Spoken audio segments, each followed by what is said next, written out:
의원님 안녕하십니까? 네, 안녕하세요. 네. 어떻게 지내셨어요? 저는 뭐 요즘에 민주당 경선기획단장 맡아서 네.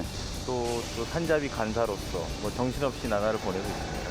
그 경선 국민 면접관 선출을 두고 논란이 있었잖아요. 독한 면접은 실현되지 못한 겁니까? 아닙니다. 독한 면접은 실현됐고요. 네. 저는 네. 비교적 그 취지는 성공했다. 네. 이렇게 물론 조금 면접관 선정 과정에 아쉬움도 좀 남았습니다만 그런 것들 좀 극복해 나가는 게 또 당의 역할이니까요. 네.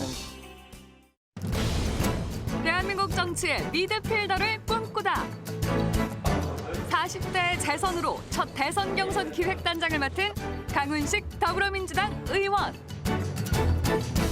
국내 최초 인터넷 정당의 공동대표에서 제20대 국회에 입성. 문재인 대통령 후보 대변인. 더불어민주당 원내대변인으로 활약. 민식이법 등 주요 법안을 통과시키는 등 의정 성과를 낸 그가 역동적인 경선으로 민주당 대선 후보들의 실력을 증명해 보이겠다는 포부를 밝혔는데 이제 이 과정을 국민 면접이라고 이름 명칭하고 국민들이 사장님인 것처럼 저희가 후보자들이 좀 적극적으로 면접에 응하자 이런 취지로 강훈식 의원이 생각하는 대선 승리 전략 집중 분석합니다. 특근 달아오른 민주당 대선 후보 경선. 그런데 코로나19로 일정에 차질을 빚고 있습니다.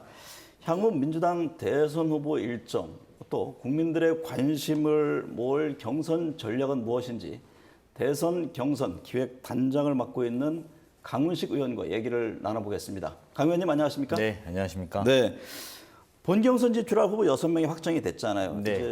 이제 본격화되고 있는데 코로나19 대유행으로 이게 경선 연기론이 제기가 됐습니다. 네. 당의 방침이 정해졌습니다. 네, 방침이 이제 곧 정해야 되는데 원체 지난주에 2주간의 코로나 상황을 보고 예비 경선이 끝나고 2주간의 코로나 상황을 보고 결정하자라고 했습니다. 근데 며칠 전에 선관위로부터 TV 토론을 중단한다라는 발표가 있었거든요. 네. 근데 그것은 사실상의 경선이 좀 중단되고 방역에 집중하자라는 것으로 의견을 모은 것으로 봐야 되고요. 네. 그만큼을 어떻게 처리할지는 이후 논의가 좀 더 필요한 것으로 봅니다. 그러니까 코로나19 상황이 워낙 심하다 보니까 후보들 간의 경선 일정에 대해서 연기에 대해서는 뭐 공감대가 있습니다만 네. 구체적인 시기는 좀 입장이 달라 보입니다. 네. 이재명 후보는 10월 국감 전에 끝내야 된다. 정세균, 이낙연 후보는 11월까지도 염두에 두는 것 같고요. 모든 후보를 맞출 수 있는 경선룰은 없는 것이고요. 네. 다만 이제 코로나 상황이 얼마만큼 또 우리가 잘 잡아나갈 수 있는가도 중요한 포인트이고요. 또 하나는 동시는 이 흥행의 축도 있습니다. 그렇죠. 가령 이게 너무 늘어진다고 해서 꼭 잘 되는 것은 아니거든요. 네. 그래서 흥행과 코로나 상황의 접점들을 잘 찾는 게 과정이고 거기에 안에서 이제 선관위나 지도부가 결정하는 대로 후보는 따를 수밖에 없지 않을까 생각이 듭니다. 네. 그러면 무작정 뭐 늦추기도 어려운 것이고. 네, 그죠? 그렇습니다. 이번 주 예정됐던 TV 토론은 어쨌든 수년이 됐고요. 네. 경선 방식에서의 변화도 있습니까? 경선 방식의 변화는 쉽게 말할 수가 없는 것이 네. 이것이 저희가 특별당원 당규에 다 정해져 있습니다. 네. 그래서 경선 방식 자체를 논의하는 거는 좀 더 상황이 특히나 지금이 경선 시작 전이면 말이 됩니다만 경선 중에 룰을 바꾸는 문제는 아주 뭐 거론하기 쉽지 않을 거라고 보여지고요. 네. 국민의힘 김재원 최고위원이 네. 그 민주당 선거인단 신청을 하면서 지금 논란이 되고 있잖아요. 네. 근데 이게 국민 경선의 허점인 것인지 아니면 정치 도의에 어긋나는 것인지 이 점은 어떻게 보고 계세요? 저는 뭐 후자라고 봅니다. 네. 사실은 이게 정당 정치하면서 이게 격언처럼 분노는 하더라도 비아냥거리지 말라는 격언이 있거든요. 네. 남의 당의 민주적인 경선 절차에 정말 비민주적인 비아냥을 한 사례다. 저는 이렇게 생각이 들고요. 네. 물론 그분이 그렇게 한다고 해서 또 멘분이 그렇게 한다고 해서 민주당 경선이 산으로 갈 수는 없습니다.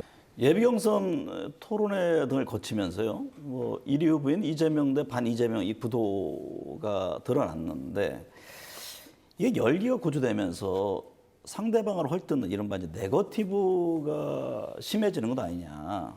이 점은 어떻게 보세요? 민주당의 후보들은 모두 공통점이 있습니다. 네. 다 이전에 선거를 나왔던 분들입니다. 국회의원을 나왔던 아니면 도지사를 나왔던 아니면 총리 청문회든 뭐 이런 과정에서 다 드러났던 이야기들입니다. 네. 다만 이것들은 확인하는 공세 정도인데요. 이것이 저는 뭐 그렇게 크게 타격이 있다라고 하기보다는 오히려 이런 과정을 통해서 좀 후보들이 좀 더 단단해질 거라고 보고요. 보수 진영은 역시 이제 후보 단일화에 좀 초점을 두고 있는 그런 모습인데요. 대선 전에 열린민주당과의 통합이라든가 이른바 진보 진영의 단일 대우에 대해서는 어떤 견해십니까? 조금 더 신중해도 되는 것은 아직 윤석열이라고 하는 야권의 1위 후보가 국민의힘에 들어가지 않아서 보수 진영도 단일화되지는 않았습니다. 네. 두 번째는 국민의힘의 어쨌든 경선도 저희가 어떤 파장들이 있을 건지 좀 지켜볼 필요가 있을 거라고 봅니다. 네. 거기에 맞춰서 저희 진보 진영도 어떠한 대응과 논리들을 좀 가지고 또 구도의 문제를 정리해 나갈 건지 논의해도 늦지 않을 것 같고요. 강 의원이 보시기에 그 보수 야권의 단일화 좀 걱정스러운 측면이 있습니까? 제가 걱정할 문제는 아닌데 네. 윤석열 후보의 경쟁력 얼마만큼 지탱될 것인가가 네. 저는 그 야권의 시너지의 핵심이 될 거라고 봅니다. 네.